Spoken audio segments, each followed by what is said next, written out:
The Unfaithful Wife is a 1969 French film directed by Claude Chabrol. Charles has good reasons to believe that his wife is cheating on him and hires a private detective in order to prove himself right. Once he knows the lover is writer Victor, he drives to his apartment. Calmly presents himself as the husband, starts a conversation and then kills him cold-bloodedly. The police trace the wife, but when she discovers by accident a picture that could incriminate her husband, she decides to remain silent. Channel Viaggio Celebrity presents 10 films like The Unfaithful Wife. Number 10. El Amant, 1991. Lord Chatterley hires again Charles, the former gardener and ex-lover of Joel, Lady Chatterley. Once reignited, their passion leads to perversion. Joel lives on a large estate with her crippled husband, Il Conte. Just as he begins to feel he can't match up to his wife's needs, his wife's ex-lover Charles is released from prison. Her husband invites him to become a groundkeeper on the estate, knowing that the two will eventually hop in the shake and thus satisfy Malù. The ex-lover sure has an appetite to match Lady Chatterley's. He makes love his priority with basically all the female folk around. At one point, jealousy overwhelms her and she locks him in a giant humidor. Also, she opens up her inhibition and makes love with a woman that her ex-lover introduces her to. Number 9. A Dama do Lotação, 1978. Carlos and Solange, childhood sweetheart, marry after a chaste courtship. On their wedding night, Solange refuses to make love to him. First he pleads, then in anger he loves her. She says she adores him, but even after months of marriage can't endure his touch. To prove to herself she is not frigid, she begins a daily routine of seducing strangers on public buses. She also takes Carlos' best friend to a motel. Carlos figures out that she is unfaithful and confronts Solange. Meanwhile, she seeks psychiatric help because she feels no remorse. A Dama do Lotação is a story of Brazilian writer Nelson Rodrigues that became a moral Brazilian classic movie. The writer Nelson Rodrigues had a very immoral view of the church, the family and the mankind. In his view, all the families are or become rotten. The middle class is very decadent and false. Number 8. Fiebre, 1971. Sandra was married to a racehorse's landowner. They do not love each other. One day, while walking, she meets Jose Maria, a hard woodsman.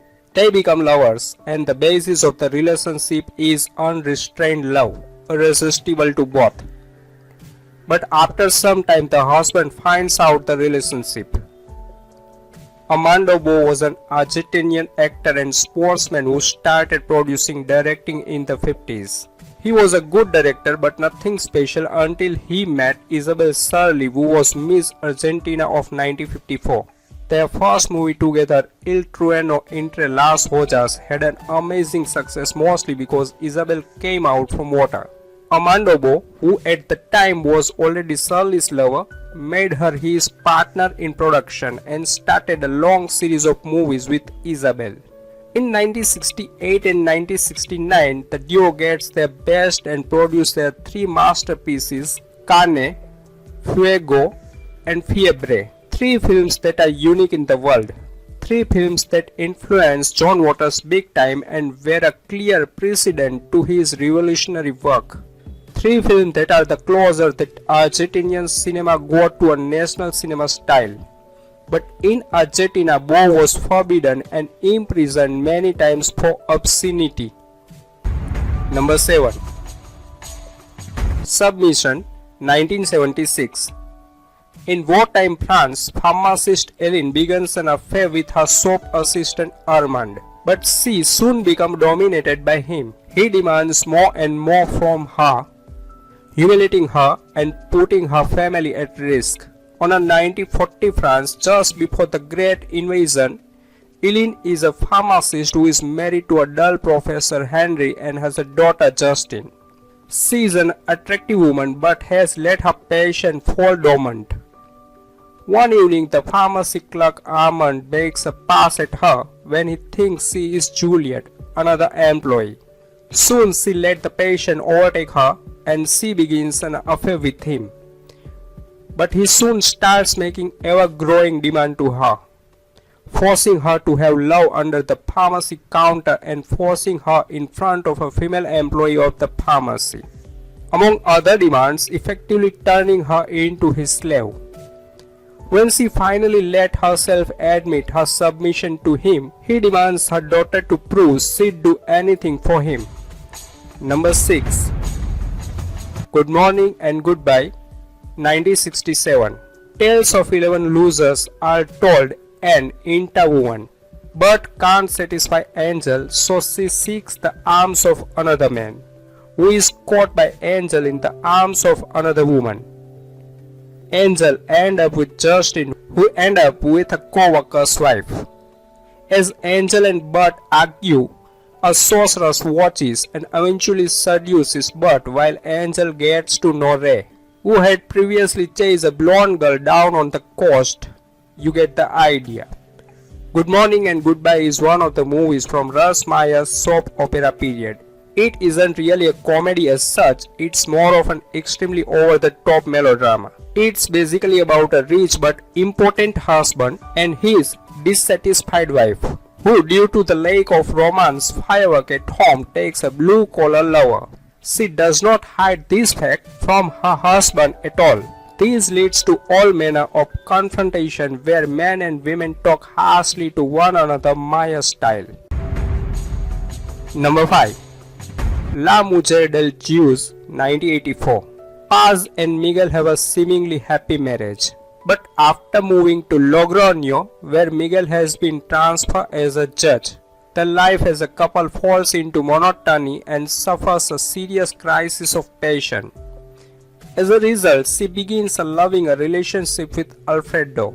Their neighbor Marcel, witness the infidelity, decide to blackmail her, forcing her to show herself so that he can watch her with his binoculars while she strolls in front of the window. Actress of the film Norma Duval was born in Barcelona. She is known for her films like Victoria 1983, Victoria 2 1983 and Victoria 3 1984. She was previously married to Josh Fred and Mark Ostarsevich. Director of the film Francisco Lara Polop was born in 1932. He is known for El Cabezota 1982 and Sebo para una Adolescence 1974. Number 4. The Butcher, 1998. A high-class wife falls for a small-town butcher. It's all lust, it's all desire.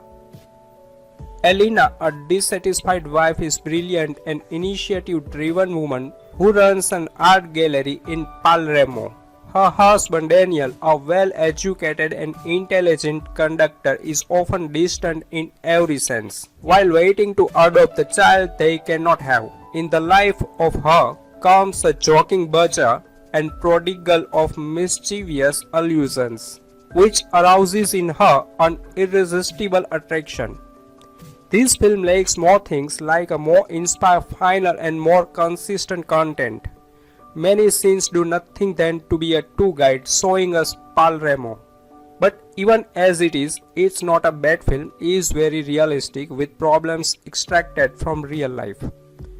True love, desire, betrayal, the desire to adopt a child. Number 3. Lady of the Night, 1986. Simona is an aerobic teacher who is in love with her husband Marco.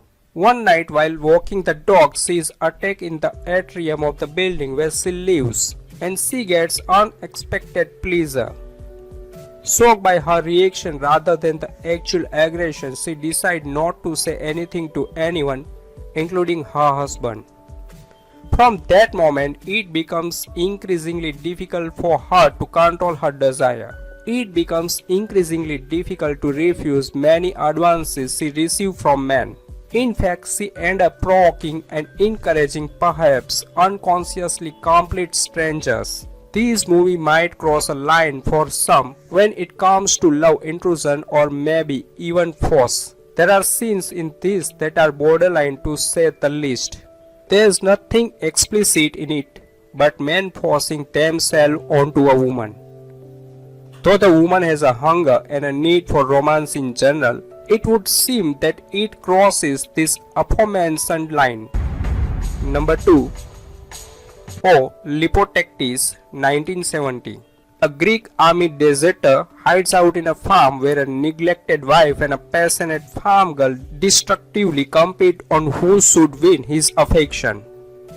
The singer Alexandra, who died in 1979, is credited as Alexa Kyriakiki, but is not seen in the shorter TV version.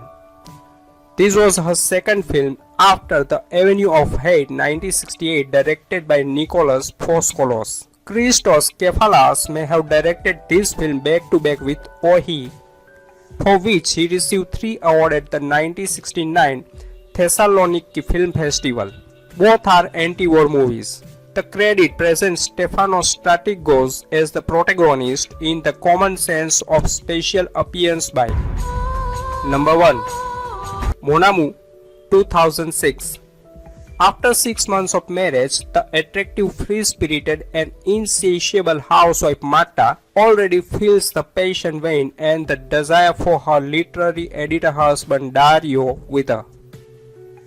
However, in the background of Mantua's renowned literary festival, young Marta will fall for the charms of an intriguingly handsome stranger, the French Leon. While admiring Palazzo del T's vivid murals, of course, Marta's scandalous affair behind her husband's back will soon be noticed, as the suspicious Dario is engulfed little by the impatient and fierce flames of lust. Perhaps a dash of infidelity is all that Dario needs to awaken his dormant enthusiasm for the neglected Marta. An Italian film which has an erotic nature and behind its entirely love level is a story that may well be behind the scenes of real life. The title seems to be seemingly simple, and its performed in the form of cinema is surely due to the type of performance, stubborn opponents and definite supporters. Of course, the huge audience of these films are the followers of director's favorite genre. Follow the aspect of the appearance of the film. But what can be drawn out as an important summary of the film that it really could think of? The relationship of jealousy and the harshness in its relation to the issue of love relation in the dimension of married life.